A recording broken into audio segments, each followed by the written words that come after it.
액션 let's go 저 건물을 찾으러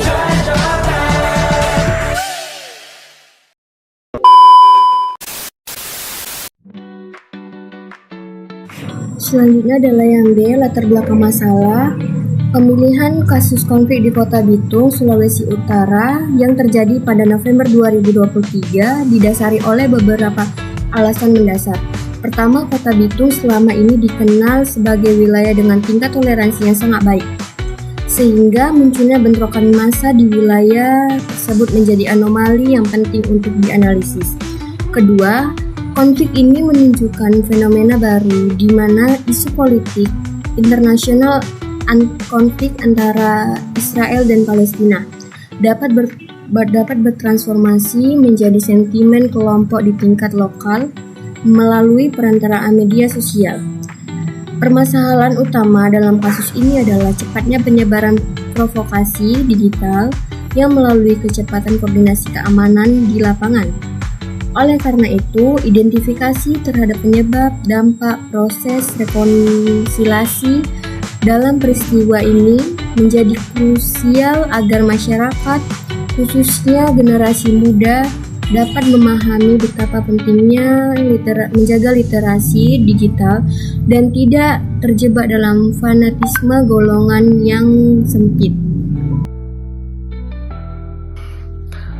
Kejadian ini terjadi pada 23 November 2023 silam. Pada saat itu, terjadi dua kegiatan yang saling bersamaan, yaitu kegiatan pertama adalah kegiatan massa aksi bela Palestina, dan yang kedua adalah aksi ormas lokal yang sedang melakukan kegiatan untuk memperingati hari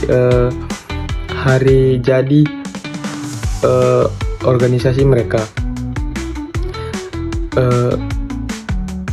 Panasnya pada saat kedua ormas tersebut saling bentrok satu sama lain, saling melempar batu yang mengakibatkan satu korban jiwa meninggal dan beberapa korban lainnya luka-luka, dan banyak kerusakan yang terjadi di Kota Bitung karena peristiwa tersebut. Ada 3 penyebab konflik, yaitu yang pertama sentimen isu global, perbedaan cara pandang terhadap konflik Israel dan Palestina yang ditarik ke dalam identitas golongan tertentu di lokal.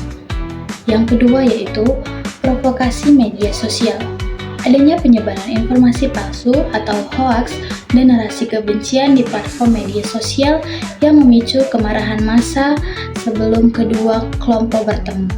Yang ketiga adalah miskomunikasi, lapangan kurangnya koordinasi terkait rute mobilitas massa, sehingga terjadi irisan waktu dan tempat antara dua kelompok yang berseberangan secara pandangan.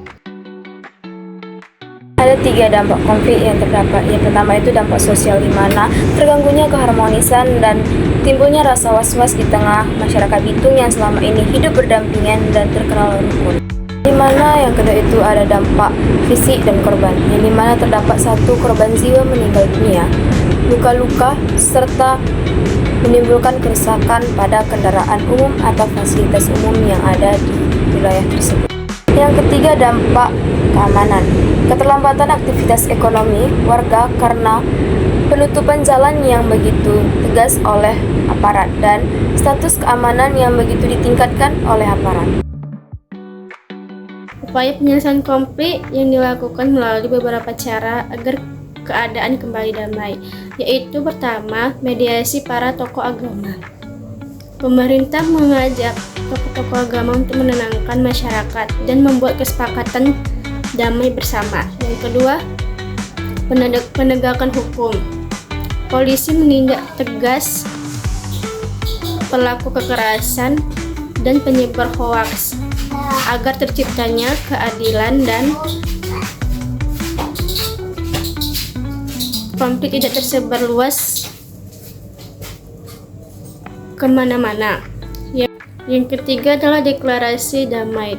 Deklarasi damai adalah kesepakatan dari pihak terkait untuk mengakhiri dan meredam massa. Yang keempat adalah trauma healing. Trauma healing adalah proses membantu korban untuk memulihkan kondisi mental dan emosional setelah terjadi konflik dan agar tidak membuat dia merasa takut dan dendam.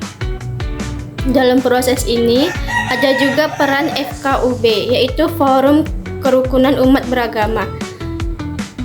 Mereka adalah tokoh-tokoh agama yang membantu dan menjaga kerukunan dan menjadi penengah saat terjadinya konflik. Intinya, penyelesaian konflik dilakukan dengan cara damai, penegakan aturan, kerjasama semua pihak, dan pemulihan kondisi korban agar masyarakat bisa kembali rukun dan aman. Sekian dan terima kasih. Yang dia adalah tanggapan dan refleksi.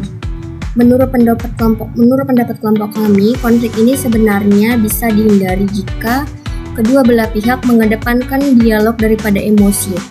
Konflik ini menjadi pelajaran mahal bahwa toleransi bukan hanya soal tinggal bersama, tapi saling menghormati pendapat.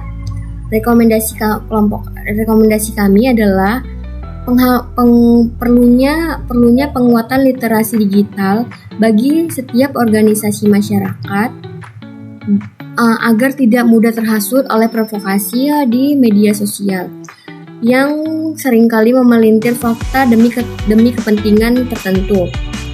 Selain itu, pihak berwenang perlu lebih tegas dalam mengatur izin keramaian yang melibatkan massa besar guna mencegah potensi kontak fisik.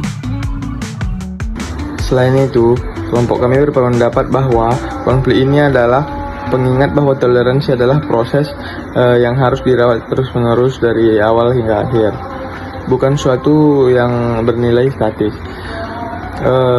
Konflik Bitung ini menunjukkan bahwa di era digital ini, stabilitas nasional sangat bergantung pada kualitas informasi yang dikonsumsi masyarakat. Apa yang diberikan di dalam tontonan yang dia lihat di sosmed, maka itu juga adalah yang mereka dapat informasi darinya. Rekomendasi kami adalah pemerintah harus memperkuat tim cyber untuk mendeteksi dini hate speech serta melibatkan pemuda dalam dialog lintas iman yang lebih progresif dan berkelanjutan. Konflik Bitung merupakan peringatan bahwa isu dan sara tetap bisa tersulut meskipun terjadi pada masyarakat yang begitu terkenal toleran, serta penegasan hukum yang dapat mencegah meluasnya konflik tersebut. Kerukunan adalah aset bangsa yang harus dijaga bersama melalui komunikasi yang sehat dan saling menghargai.